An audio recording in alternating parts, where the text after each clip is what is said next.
सुप्रभात प्यारे बच्चों, कैसे हैं आप सभी। मुझे आशा है कि आपको मेरे साथ व्याकरण पढ़कर बहुत अच्छा लग रहा होगा, सारी बातें समझ में आ रही होंगी, है ना। आइए मैं आपके लिए फिर से लेकर आई हूँ एक नया पाठ बच्चों, पाठ 9, जिसका नाम है क्रिया यानी कि वर्ब। चलिए शुरू करते हैं बच्चों। पहले चित्र को देखिए, क्या लिखा है, चित्र को देखो और समझो। आइए देखें, जैसे कि यहाँ पे इस चित्र में दो बच्चे जो कि फुटबॉल खेल रहे हैं, घोड़ा दौड़ रहा है, गाय घास खा रही है, चिड़िया उड़ रही है, बतख तैर रही है ना। तो ये है।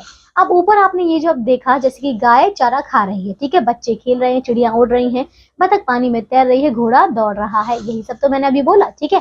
तो बच्चों यहाँ पर कुछ ना कुछ कार्य तो हो रहा है ना, जैसे कि खा रही है, खेल रहे हैं, उड़ रही है, तैर रहे हैं और दौड़ रहा है। तो ये बच्चों काम ही तो है, ठीक है। तो ये सभी शब्द कार्य होने का अनुभव करा रहे हैं। खाना, खेलना, उड़ना, तैरना, दौड़ना, है ना, ये सभी शब्द बच्चों क्रिया शब्द है, ठीक है। तो कुछ क्रियाएं की जाती हैं और कुछ क्रियाएं स्वतः पूरी हो जाती हैं, ठीक है। देखिए अब इसकी परिभाषा, अब देखिए जैसे कि बच्चों बादल का गरजना, बिजली का चमकना और बारिश का होना स्वतः क्रियाएं हैं, ठीक है। इसकी परिभाषा देखिए, जिस शब्द से किसी वाक्य के करने या होने का पता चलता है उसे क्रिया कहते हैं, ठीक है। इसके बाद बच्चों धातु, धातु यानी कि रूट, ठीक है। तो बच्चों क्रिया के मूल रूप को धातु कहते हैं, जैसे कि खा, पी, गा, जा, हंस, देख, सक, ले, दे, ठीक है। ये सभी क्या है बच्चों, हमारी मूल रूप से क्रिया यानी कि धातु है। ये धातु रूप से अनेक क्रियाएं बनती हैं, जैसे कि खा धातु से बनने वाली क्रियाएं बच्चों, खाना, खाता, खाया, खाएगा आदि, ठीक है।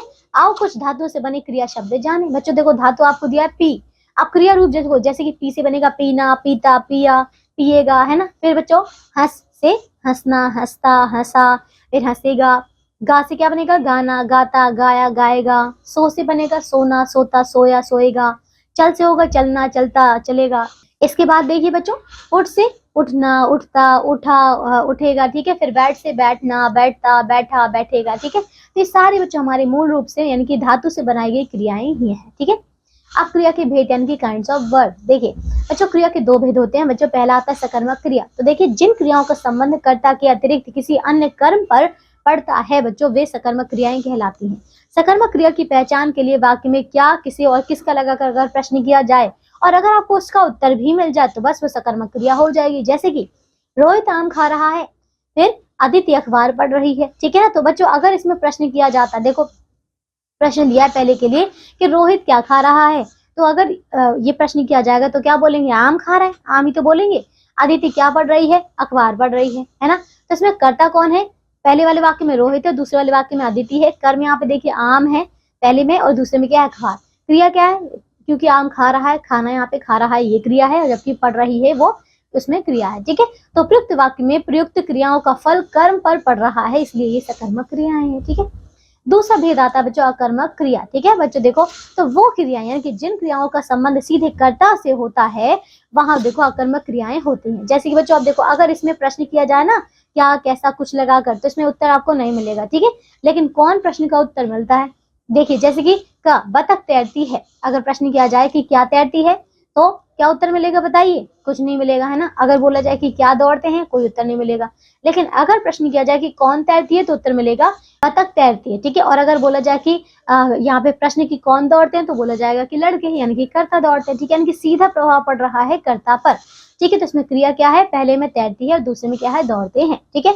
अब आगे देखिए बच्चों, उपयुक्त वाक्यों में प्रयुक्त क्रियाओं का फल सीधे कर्ता पर पड़ रहा है, इसलिए ये अकर्मक क्रियाएं हैं, ठीक है बच्चों। आइए अब यह भी जाने क्या लिखा है। रचना के आधार पर क्रिया के 5 भेद होते हैं बच्चों। पहला क्या है, सामान्य क्रिया, फिर है संयुक्त क्रिया, नाम धातु क्रिया, प्रेरणार्थक क्रिया और पूर्वकालिक क्रिया। तो ये इसके 5 भेद होते हैं, ठीक है। क्रिया पर लिंग और वचन का प्रभाव कैसे पड़ता है, देखिए क्रिया शब्द का रूप लिंग और वचन के अनुसार बदलता रहता है, ठीक है बच्चों। देखिए जैसे कि अगर बोला जाए पुल्लिंग में बच्चा सो रहा है, स्त्रीलिंग हो जाएगा बच्ची सो रही है। फिर मोर नाच रहा है पुल्लिंग, लेकिन मोरनी नाच रही है स्त्रीलिंग। बालक खेल रहा है पुल्लिंग, लेकिन बालिका खेल रही है ये स्त्रीलिंग, ठीक है बच्चों। तो इसमें बदलाव हो गया। अच्छा सकर्मक यानी कि बच्चों यहाँ पे ट्रांजिटिव और अकर्मक यानी कि इंट्रांजिटिव, ठीक है। तो ये था बच्चों हमारा पाठ पूरा हो गया। आइए अब हम दोहराते जो हमने इस पाठ से सीखा। देखो आओ दोहराएं। किसी काम के करने या होने का बोध कराने वाले शब्दों को क्रिया कहते हैं। क्रिया के मूल रूप को धातु कहते हैं। क्रिया के रूप से काम के होने के समय या काल का पता चलता है। और क्रिया के दो भेद होते हैं बच्चों, सकर्मक क्रिया और अकर्मक क्रिया, ठीक है। तो ये था बच्चों हमारा पाठ पूरा हो गया। अब हम मिलेंगे अगली कक्षा में एक नए पाठ के साथ। तब तक के लिए अपना ध्यान रखिए, स्वस्थ रहिए और अभ्यास के प्रश्नों को पूरा कीजिए। बाय।